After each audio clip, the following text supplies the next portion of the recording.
Hello my YouTube family, कैसे हो आप लोग। आई होप अच्छे हो गए, बढ़िया हो गए और मज़े में हो गए। और जी, आप लोगों की त्योहारों की तैयारियां कैसी कैसी चल रही हैं, कैसे कर रहे हो आप लोग। तो भाई मेरा तो मतलब ये सोच लो, जब से ये नवरात्रे, हाँ नहीं, शराधों के बाद से मतलब इतना बिजी रूटीन हो गया, इतना बिजी रूटीन हो गया, मेरे को खुद नहीं पता चल रहा कि कब मेरी लाइफ में सुबह से शाम हो रही है। इतना काम ही काम मेरे घर का बढ़ चुका है, क्योंकि बस त्योहार हैं, त्योहार के साथ साथ घर के भी, जैसे 30 त्योहारों पे कुछ नवरात्रे पूरे दिन माता रानी की पूजा पाठ है, ये सब चीज़ें, मंदिर जाना, जोत जलाना, दोनों टाइम मंदिर जाती हूँ मैं नवरात्रों में भी। और अब जैसे कार्तिक चल रहा है, मैं सुबह 4 बजे उठ जाती हूँ और 4 बजे से जो है मतलब मेरी मंदिर की पूजा पाठ, जो कार्तिक में हमारी पूजा पाठ होती है, कौन कौन कार्तिक स्नान कर रहा है।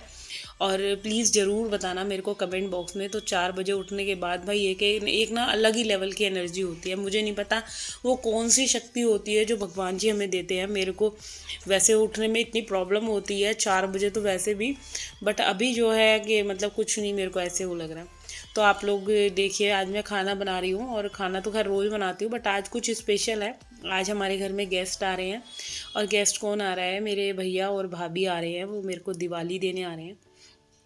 तो होता ही है ना, कभी कभार कोई आए तो अच्छा लगता है। और दिवाली में थोड़ा जल्दी उनको बुला रही हूँ, क्योंकि एक तो ना, जब वो मेरे घर आते हैं दिवाली के टाइम पे बहुत ज़्यादा ट्रैफिक होता है, और फिर वो बहुत परेशान हो जाते हैं, 2-2.5 घंटे लग जाते हैं। इसलिए मैंने त्यौहार से पहले ही, करवा चौथ से पहले ही उनको बुला लिया, भाई तुम दिवाली दे जाओ, तो परेशान नहीं होना पड़ेगा उन्हें भी, क्योंकि सबके घर के अपने अपने त्यौहार होते हैं, और आजकल टाइम की दिक्कत सबको है, जॉब वाले हैं, तो बहुत ज़्यादा परेशानी हो जाती है। तो आज दोनों भैया भाभी आ रहे हैं, और एक मेरा भतीजा है वो आ रहा है। और यहाँ मैं बना रही हूँ उनके लिए गोभी आलू की सब्ज़ी, शाही पनीर बना रही हूँ, रायता है, चटनी बनाऊँगी, सैलेड बनाऊँगी, और रोटियां मैं नहीं बनाऊँगी, उसकी जगह मैं होटल से नान मंगवाऊँगी, क्योंकि मेरे भाई को नान अच्छे लगते हैं।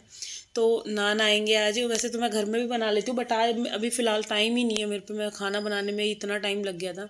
तो गोभी आलू की सब्ज़ी, मैंने पहले गोभी और आलू को कट करके धोने के बाद उनको मैंने मतलब ऑयल में, मतलब ना तो डीप फ्राई था ना हाफ फ्राई था, मतलब भूना था उसको अच्छे से ना, फ्राइड सा कर लिया था, तेल कम था, मतलब इतना वो भी नहीं था कि मतलब मैं बिल्कुल डीप करके उसको कर रही थी।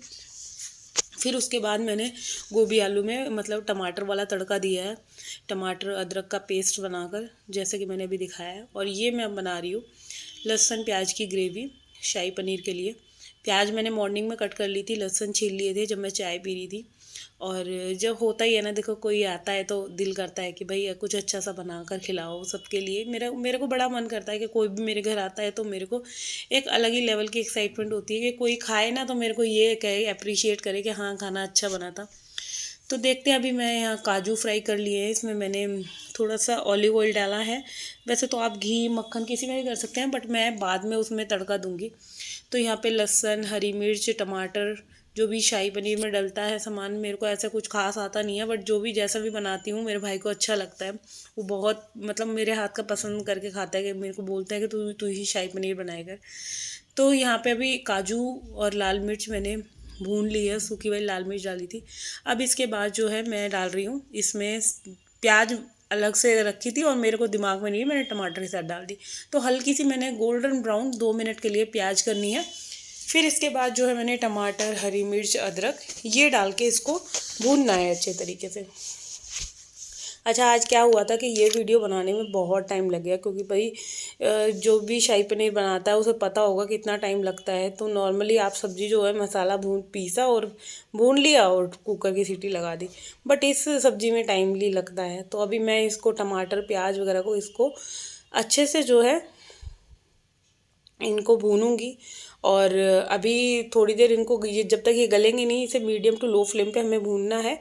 और जब ये अच्छे से गल जाएंगे ना, फिर इसके बाद ये ढक्कन खोल के हमें ठंडा होने के बाद इसको पीसना है, बैटर बनाना है। और यहाँ पे मैं बना रही हूँ धनिया पुदीने की चटनी, जो अभी लास्ट फ्राइडे गया था, उसमें हमारे यहाँ मंडी लगती है, तो मैं धनिया पुदीना लेकर आई थी, और पुदीना जो है वो सूख चुका था मेरी लापरवाही के चक्कर में। घर के काम में मैं इतनी बिजी हो गई कि मैंने फ्रिज में ये नहीं देखा, पॉलीथीन में ही पड़ा रहा ये पुदीना, और थोड़ा थोड़ा ख़राब होने लग गया था। तो अब जो पत्तियाँ ठीक थी, लीफ ठीक थी, वो मैंने निकाल ली हैं, और उसको मैं चटनी बनाकर यूज़ कर लूँगी। तो यहाँ पे जो है कि अभी पुदीने को धोना है, धनिया को धोना है, और किचन जो है भाई मेरा पूरा का पूरा मैसी हो गया है। तो मैं आपसे ये कहना चाह रही थी, देखो घर घर का पूरा काम एक तो है, और उसके बाद अगर कोई आपके घर गेस्ट आता है त्योहारों पे, तो खाना बनाना, प्रिपरेशन में लगना।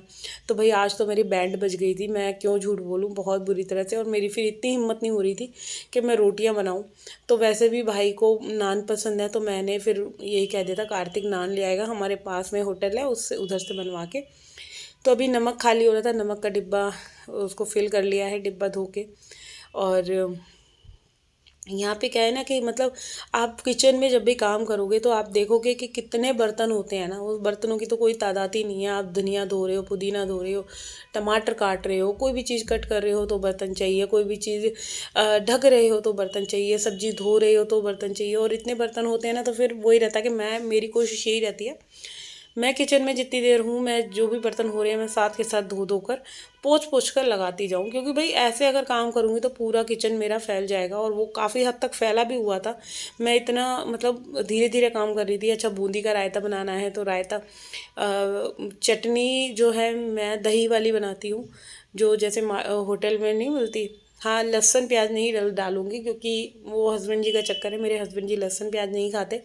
इस वजह से उनके लिए मैंने गोभी आलू बनाई है, और भाई के लिए ये बनाया है। और दही का रायता बनाऊंगी, और 3-4 चम्मच इसमें फ्रेश दही डालनी है आपको चटनी के अंदर, जो भी आप नॉर्मली चटनी बनाते हो। और मामूली सा मिक्सी में करना है, मिक्सी चलानी है बिल्कुल हल्की सी, क्योंकि ज़्यादा चला लोगे वो दही फिर पानी छोड़ देगी। ये चीज़, इस चीज़ का आपको मेनली ध्यान रखना है चटनी बनाते टाइम। तो कभी कोई किसी को अगर पूछनी हो रेसिपी, तो मैं वो खाली टाइम में बता दूंगी। अभी तो फ़िलहाल मैं घर के इतने सारे काम कर रही थी ना, पूरा 1.5 घंटा मुझे जो है किचन में लग गया था, ये सारे काम करने में, रायता बनाने में, सब्जी बनाने में, गोभी आलू की सब्जी भूनने में। अच्छा, आज मैंने लोहे की कढ़ाई में गोभी आलू बनाई है, क्योंकि पता है मैंने देखा था जो बाजार शादी ब्याह में जो हलवाई बनाते हैं ना, वो लोहे की कढ़ाई में ही गोभी आलू हो गई या सूखी मिक्स वेज हो गई, वो बनाते हैं। और मैंने भी आज वैसे ही कढ़ाई में बनाई थी, और भाई मैं बता नहीं सकती, बहुत ही देखने में इतनी बढ़िया बनी थी ये सब्जी। मतलब कलर तो थोड़ा सा डार्क हो गया था, जैसे कढ़ाई है लोहे की तो अपना रंग छोड़ती है, बट सब्जी बहुत टेस्टी बनी थी। मतलब घर में जिसने भी खाई वो तारीफ़ कर रहा था। अब वही वाली बात है, अगर मैं अपने मुंह से कहूँगी तो कहेंगे तो सब अपने मुंह से बढ़ाई कर रही है। बट अच्छी बनी थी, एवरेज, मतलब सब ने बढ़ाई करी तो लग रहा था कि हाँ ठीक ही बनी होगी। तो चलिए, अभी ये जो मैंने मसाला भूना है ये ठंडा हो चुका है। आपको ये चीज़ का ध्यान रखना है, कभी भी आप शाही पनीर बना रहे हो तो मसाले को बिल्कुल ठंडा कर लेना, अदरवाइज़ क्या होता है, मैंने फ़र्स्ट टाइम बनाई थी भाई, मैं क्या बताऊँ, मैं जल गई थी पूरी। मैंने मिक्सी में पीसा तो एकदम वो स्प्रेड हुआ, और मेरे हाथ वाथ सब जल गए। तो इसीलिए कह रही हूँ आप लोग भी ध्यान रखना। तो यहाँ मैंने मसाला जो है पीस लिया है, और यहाँ मैंने बटर डाला है कढ़ाई के अंदर, और जीरा डालूँगी। आप कड़ी पत्ता, सूखा धनिया, और क्या कहते हैं, कस्तूरी मेथी, हींग, ये सब चीज़ें इसमें ऐड कीजिए। आपको जो चीज़ अच्छी लगती है डालने में, जिससे आप तड़का दे सकते हैं, ये सारी चीज़ों से मैंने तड़का दिया है। और फिर वो जो बैटर पीसा है वो डालूँगी, और फिर आपको उसको मीडियम टू लो फ्लेम पे अच्छे से भूनना है। ये देखिए, बहुत ज़्यादा थिक नहीं, थिक लगेगा ना, हल्का पानी मिला के ना अपना मिक्सी के जार में, तो आपको वो बैटर भी निकाल लेना है, क्योंकि ये वाला बैटर जो है ना, ये मिक्सी के जार में बिल्कुल चिपका हुआ रह जाता है। तो आपको इस चीज़ का ध्यान रखना है, मसाले को बिल्कुल भी फेंकना नहीं है जो भी हमने मसाला बनाया है। क्योंकि भाई देखो, बहुत महंगी चीज़ें हो रही हैं, 80 रुपये किलो प्याज चल रही है। मैं कल मार्केट से लेकर आई थी, क्योंकि 2-1.5 महीने से तो मेरे यहाँ प्याज डली ही नहीं है, पूरे श्राद्ध निकल गए, पूरे नवरात्रे निकल गए।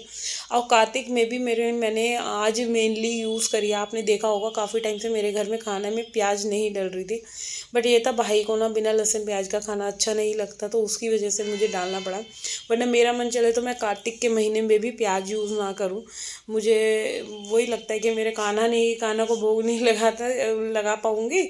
ऐसी कोई चीज़ बनाती हूँ अच्छी, तो फिर मन में मेरे को आता है उनके लिए, बहुत मेरे मन में एक वो रहती है कि मेरे भगवान नहीं खा पाएंगे। तो चलिए, ये तो बाद की बातें हुई, मगर हमें दूसरे के बारे में भी सोचना चाहिए। यहाँ पे हमने फ्रेश मलाई डालनी है, और बिल्कुल अच्छी वाली मलाई, जो बिल्कुल जैसे मोटी होती है ना, बिल्कुल रखी हुई 2 दिन की या 1 दिन के दूध की बॉयल हुई, वो डाल के आपको अब इसको खूब अच्छे से भूनना है। और इसमें क्या है, आपको सारे मसाले डालने हैं, जो भी आप ड्राई मसाले यूज़ करते हो, खाने में मेरे वही मसाले हैं, ऐसा मैंने एक्स्ट्रा कुछ नहीं डाला है। और बस इसको अच्छे से भूनना है। जब ये इसमें, हाँ, थोड़ा सा मैंने देसी घी भी डाला था, क्योंकि क्या हुआ था, ये मसाला लगने लग रहा था, क्योंकि इसमें घी तेल वगैरह ये चीज़ें ज़्यादा चाहिए। आप अगर तेल डालना चाहें तो तेल से भी बना सकते हैं, बट मैंने देसी घी थोड़ा सा यूज़ करा है इसमें। देसी घी ऊपर से डाला, फिर मलाई डाली और इसको खूब अच्छे तरीके से भूना है, क्योंकि ये ना लगता बहुत जल्दी है, ये मसाला ना चिपकने लग जाता है, इस चीज़ की एक वो है। तो मैं यही देख रही थी कितना भुना है कितना नहीं भुना, बार बार। और आप अपने ही हिसाब से पनीर काट सकते हैं। तो मैंने आधा किलो पनीर लिया है, क्योंकि सब्जी मैं थोड़ी सी ज़्यादा बनाऊंगी, क्योंकि कार्तिक को पसंद है, इवनिंग में भी बच्चे खा लेंगे। और वैसे तो आज मामा आएंगे उनके, तो वो लोग बाहर का ही आज मंगाएंगे इवनिंग में, तो बस दिन में ही खाना हमारा घर का हुआ। तो बस यहाँ पे ये मैंने पनीर अच्छे से जो है अभी इसके अंदर डाल दिया है, मसाले डल चुके हैं। और यहाँ पे क्या हुआ था कि सारे जो बर्तन थे मैंने पूरे खाली करके साफ़ कर लिए साथ के साथ। और भाई टाइम तो लगता है, देखो इतनी सारी चीज़ें करी है, रायता भी रेडी कर दिया था, चटनी रेडी हो गई। अब मेरे को सैलेड करना है, तो वो मैं करूँगी पूरे घर का काम कंप्लीट करने के बाद। और अब जो बारी है, मेरे को अपना गैस क्लीन करना है। किचन इतना फैल गया था ना, और बहुत गंदा हो गया था, क्योंकि जब ऐसी चीज़ें बनती है ना चिकनाई वाली, तो तड़का लगता है, स्प्रेड होती है, तो पूरे चिमनी वगैरह सब ऑयल में हो चुकी थी। तो इन सब चीज़ों को मैंने पूरा साफ़ करा साबुन के जूने से पूरे। एक तो काउंटर पे सारे पे लगाया, टैप वगैरह क्लीन करी और रसोई को बिल्कुल साफ़ सुथरा कर दिया। क्योंकि देखो वैसे हम नॉर्मली साफ़ रखते हैं, और बाई चांस हमारे घर में कोई गेस्ट आ रहा है, और फिर वही रहता है कि जब कोई आ रहा है तो हमें अपना घर बिल्कुल चमका के रखना चाहिए, अच्छा लगे, कि कोई ये ना कहे कि हाय कितने गंदे तरीके से रहते हैं। तो इसी वजह से मैंने सारी चीज़ें बिल्कुल अच्छे से साफ़ सफाई कर दी, रूम वगैरह भी सही से कर दिए, बेडशीट आज मैंने चेंज करी हैं, धोई थी। और अच्छा लगता है साफ़ सुथरी चीज़ें घर में हो, कोई भी आए तो अपने आप को ही एक रिलैक्स सा लगता है। तो अभी मैं किचन जो है वो पूरा अच्छे तरीके से साफ़ कर दूँगी, पूरी एक एक चीज़, चाहे काउंटर टॉप है चाहे कोई भी चीज़ है, एक एक चीज़ को मैं अच्छे से साफ़ करके पोंछ के बिल्कुल अपना घर एक वेल ऑर्गेनाइज़ कर दूँगी। तो फ़िलहाल जो है चिमनी भी पुछ गई है, ये सारी चीज़ें, काउंटर टॉप पूरा, यहाँ जो मैंने अभी चटनी वगैरह पीसी है ना, तो थोड़ी सी चटनी वगैरह जैसे मिक्सी में पीसो तो थोड़ा बहुत गिर जाता है सामान, वो सारी चीज़ें भी मैंने पोंछ दी, ओवन के ऊपर की भी क्लीनिंग कर दी। और अब जो बारी रहती है ना, वो रहती है हमारे कैबिनेट क्लीन करने की। तो देखो त्यौहार के टाइम पे घर, एक तो वैसे अपने मतलब एक्स्ट्रा वाले काम ज़्यादा, और घर के तो होते ही होते हैं, घर का कोई सा भी काम हमारा ऐसा नहीं है जो हम एक भी दिन स्किप कर सकते हैं। क्योंकि ये चीज़ एक हाउसवाइफ ही जान सकती है। वो एक देखो, ना तो कपड़े छोड़ सकती, ना बर्तन छोड़ सकती, ना खाना बनाना छोड़ सकती, कोई चीज़ नहीं छोड़ सकते ना, क्योंकि भूख लगेगी तो खाना बनाना है, नहाएंगे तो घर गंदा होगा, बाथरूम गंदा होगा, उसको भी साफ़ करना है, कपड़े बदले जाएंगे। तो ये चीज़ें छूटने वाली है ही नहीं, ये तो आपको रोज़ करनी ही करनी है। और इसके इन काम के साथ साथ एक्स्ट्रा काम जो हो जाते हैं, कोई आ जाए या घर के 30 त्योहारों पे घर की सफाई या कोई फेस्टिवल है उस पर आपको बनाना है खाना वगैरह, तो ये चीज़ें। अच्छा, यहाँ मैं डुगू से कह रही थी कि मैं घर का काम कर रही हूँ। अच्छा, एक चीज़ और बताना भूल गई, आज डुगू का बर्थडे है, तो इस वजह से आज डुगू ने छुट्टी कर ली है। और बहुत ज़्यादा कलेश करा आज इसने कि मैं स्कूल नहीं जाऊँगा नहीं जाऊँगा। और बच्चे नॉर्मली जाते हैं स्कूल में, इसको पैसे दे रही थी अपने फ्रेंड्स के साथ, पार्टी करियो, इंजॉय करियो। मैंने मैक्रोनी भी बनाई, बट नहीं गया, बहुत रोए राटे करे इसने। फिर मैंने फाइनली इसकी छुट्टी करवा दी, मैं कहा रह तू घर पे ही रह। तो यहाँ पे अपनी इस वीडियो का एंड करती हूँ। होप करती हूँ आपको